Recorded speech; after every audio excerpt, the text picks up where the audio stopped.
My name is Iris Lockley, and I am a music librarian at St. Alvedon's College. I am also, since the previous Tuesday, a woman who had to learn how to walk to work alone for the first time in 11 years. The alarm went off at 6:30, the same as every weekday morning. I lay in the dark listening for the soft thump of a tail against the floorboards, listening for the slow, sleep-stretched sigh of a body adjusting on the rug at the foot of the bed, listening for the quiet click of a nose lifted to test whether I was really awake. I listened and I heard the radiator clicking and the milk float in the next street and the curtain breathing against the open window. I heard everything I usually heard. I did not hear him. Bramble had been a yellow Labrador with a heavy chest and the patience of a stone wall. He had walked me from my front door to the bus stop, off the bus at the corner near the palace, past the iron railings of the House of Aldermere, around the long curve of the avenue, and through the side gate of the college, every weekday for 11 years. He had not died in any dramatic way. He had simply grown old, and then very old, and then one Thursday morning the vet had knelt beside him on his blanket and given him the small kindness an animal of 14 has earned. I had held his head. He had pushed his nose into my palm one last time. That was all.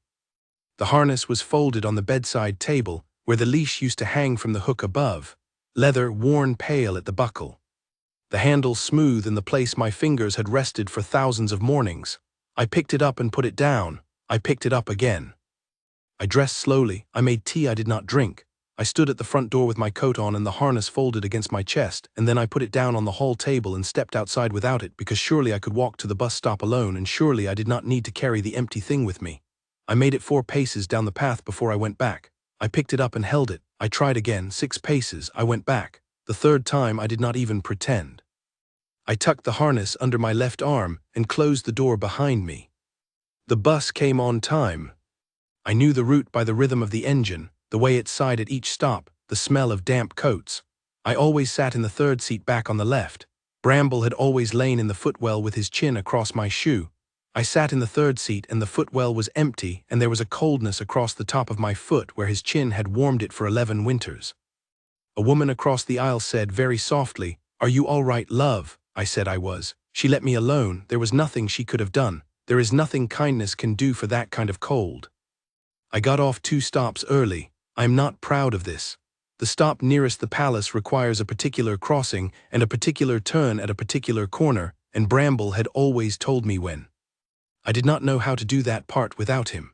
So I stepped down at the stop 2 blocks back, the one with the bakery I could smell, and I walked from there along the railings of the great park, and the railings led me, the way I knew they would, all the way to the long iron fence of the House of Aldermere. The fence is taller than I am. Bramble had walked me past it every morning, never pausing, his harness a steady pressure in my hand.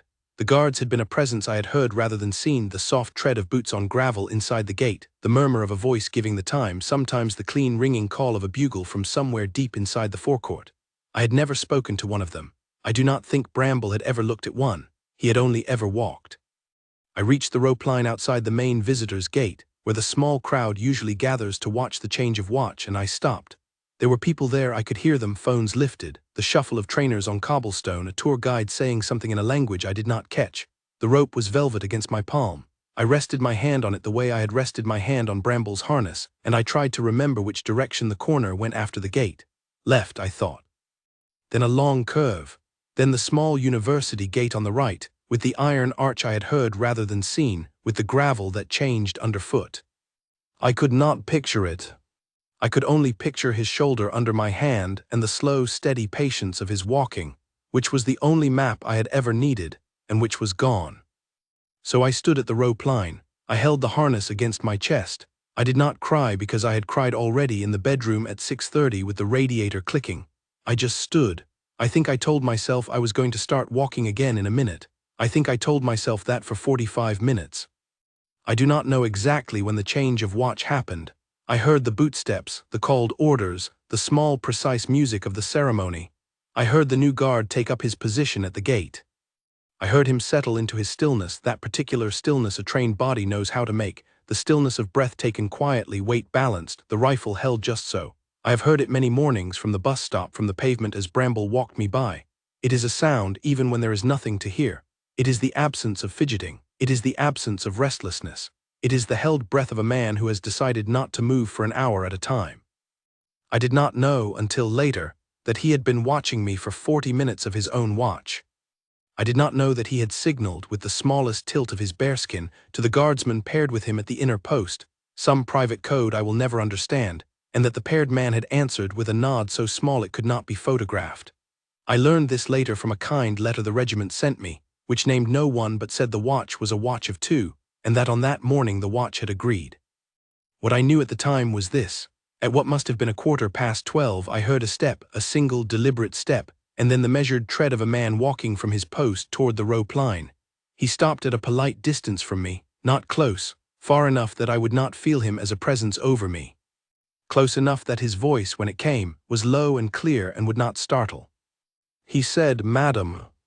I lifted my face toward the voice. He said, "I am Lance Corporal Henry Galway of the Royal Guard. I have noticed you here. May I help you the rest of your way?" I held the harness against my chest. I did not answer for a long second. I think I was deciding whether I could bear to be helped, which is a different thing from whether I needed it. He waited. He did not fill the silence with kindness. He let me have the silence. I nodded. He said, "May I offer my elbow?" It was not a question. It was the polite form of a thing he had already decided to give. He stepped one careful pace closer, and I heard the soft creak of his coat, and the small clean ring of a brass button against something, perhaps his medal, perhaps the slung strap of the rifle, and then I felt the edge of his sleeve at the level of my left hand. He had turned his right elbow out toward me, a small angle like a man drawing a chair for a guest. I placed my hand on his elbow. The wool of his tunic was rougher than I had expected and warm. Under it the elbow was steady as the trunk of a tree. He did not move until I had settled my hand. Then he said very softly, "At your pace, madam." I started to walk. He walked beside me at the slowest tempo I have ever heard a guardsman walk. He did not speak. He did not narrate. He did not say, "We are passing the iron, and now there is a flower cellar, and now the railings end and the avenue begins." He did not pity me with description. He gave me instead the small necessary cues, and only those. At the first curb he said, "The curb, one short step down." I stepped down. The pavement on the other side was slightly higher than the road, and I felt his elbow steady under my hand as I lifted. He did not catch me. He did not need to. He had given me the warning, and the warning was enough. We walked. I had forgotten, or perhaps I had never let myself notice, in 11 years of being walked, how many people fall silent when they pass a royal guard in full ceremonial dress. I heard them stop, the tourists, the deliverymen, the woman pushing a pram. I heard a phone lifted. I heard a small intake of breath from a man who must have been close. The avenue, which is usually a quiet murmur of city sound at midday, hushed around the two of us like a held breath. I knew even without seeing it what we must have looked like. The man in the red wool tunic and the tall black bearskin and the white gloves and the medals, walking at a pace no ceremonial guardsman ever walks, with a young woman beside him in a brown wool coat, her left arm carrying a leather harness folded with the handle outward, her right hand resting on his elbow. The empty thing and the steady thing, moving together down the long avenue in the low autumn light. At the corner he said, "We turn left here." I turned. His elbow turned with me, neither pulling nor leading, and I felt the angle of the world rotate gently under my feet. We walked on. The light I knew must be coming over the trees of the great park behind us, because I could feel it on the right side of my face, the slight warmer pressure of low sun through autumn air. The leaves were falling. I could hear them, the dry shuffle of one across the pavement, a small flutter against my coat. Bramble had loved the autumn. He had walked through leaves with his great soft paws, as though through a field of small dry birds. I did not cry. I had decided in the bedroom that I would not. The Lance Corporal walked beside me, and his silence was a kind I had never been given before. It was not the silence of a person waiting for me to speak. It was the silence of a man on duty. Halfway down the avenue I felt the air change, that small narrowing that means a building approaches on the right, a wall casting back the sound of our steps. I knew the wall. It belonged to the old chapel near the college. We were closer to St. Alvedon's than I had let myself believe. At the last crossing he said, "The curb." I stepped down, he said, "and up." I stepped up. A few paces later he said, "The iron is on your right." The iron of the small college gate.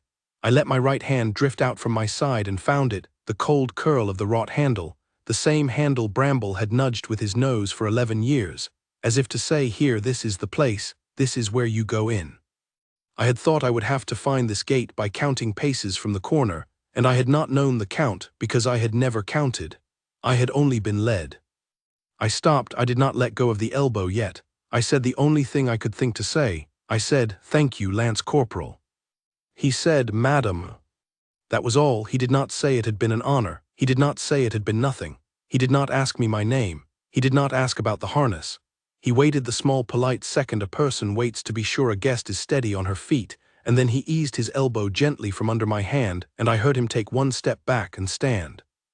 I turned and pushed the iron gate open with my hip the way I always had, and I stepped through onto the gravel of the college path, which is the sound of small stones shifting that I have known all my working life. I did not look back. I would not have been able to look back, but I stood for a moment just inside the gate and I listened and I heard him stand. He stood there until I had taken the first 6 paces down the path. Then I heard the measured tread of his boots turning, and the slow, disciplined walk of a man returning the half-mile to his post. I learned later that someone had filmed us from across the avenue, the back of us, the slow tempo, the empty harness over my arm, the white-gloved hand at his hip turned at a small angle to receive my hand. The clip went round by evening. By dusk it was being shared with words I would have been embarrassed to read if I could have read them. I do not have a phone that shows me such things. My colleague Myra told me about it the next morning when she brought me tea in the library and asked, very quietly, if I had known. I had not known, I had only walked. The week that followed was a quiet one. I went to work each morning, I caught the bus. I got off at the right stop this time because a kind, regular passenger had told the driver, and the driver now called the stop aloud for me as he opened the door. I walked the avenue past the house of Aldermere on my own. I did not stop at the Rope-Line, I did not need to.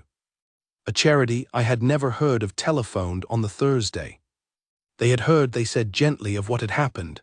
There was a young Labrador finishing her training in their kennels, a small black girl with serious eyes who would be ready in 2 weeks for a partner. Her name was Wren. They asked if I would come and meet her. I said I would.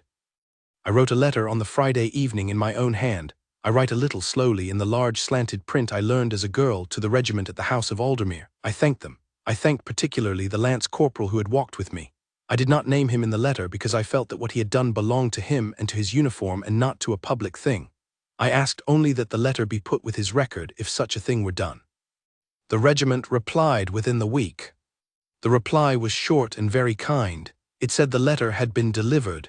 It said the watch had been a watch of 2 and both men were honored. It said nothing more.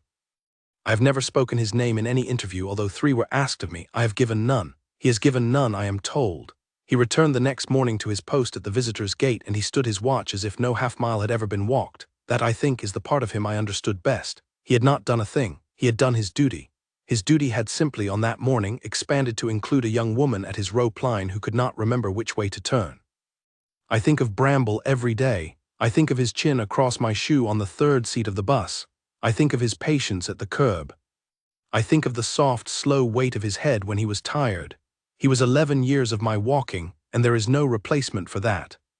But Wren has begun her training with me. She is small and serious, and her harness is new and stiff under my hand.